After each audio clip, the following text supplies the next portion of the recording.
So these are the top 10 tips I wish I would have known when I started out as a doctor. And in this video, I'm going to be talking about how to cope with stress. So when I started out as a doctor, I was known my first year, I can't even say it on camera really. We'll call it a chaos magnet, and you can figure out the real word people were calling me. So during my first year, just to highlight this point, there were 4 anaphylactic reactions on average in the hospital I worked at. Guess how many I was involved in? 4.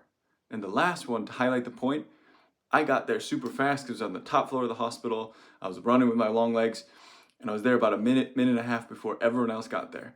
I got IM adrenaline in, I got the legs lifted up because we were feeling lightheaded, cannulas in, fluids were about to go on. I was drawing up some steroids and some antihistamines, and an anesthetic consultant who I had never met, someone in a different department that never worked with me before, they looked at me and they're like, "Are you Matt?" And I said, "Yeah." And they said, "You're the magnet, aren't you?" I said, "Yeah."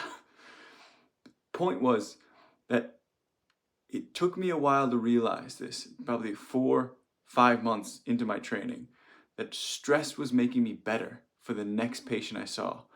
And after it unlocked in my mind, I started chasing stress. I wanted to be stressed because I knew it was making me better for the next person, the person after that. So the first few months I was kind of nervous about all the stress. And then when I had that epiphany moment, right now I chase stress. Every day I want to be stressed. I want to keep getting better. I want to learn. If there's a patient shouting in a corridor, I want to see them.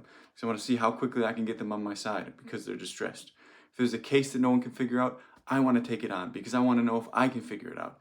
So stress can be really beneficial for you. It makes you get better. I have this relentless mentality to improve, and I want to chase stress for that reason. Now, overwhelming stress is different. Like if you've got to hide and you're crying or upset, that's a completely different situation. Overwhelming stress, you need support. So if you're feeling overwhelmed, if you feel like you can't do something, reach out to a senior, a colleague, a mentor. They're there to help you. They're there to get through it to you. And that might be because of stress at work. It might be because of stress at home. And they're very different. Sometimes it's interplaying in between. I was lucky. I was always good at kind of keeping any stress at home in a box and compartmentalizing that, and then not having that bring anything that's going on with work involved.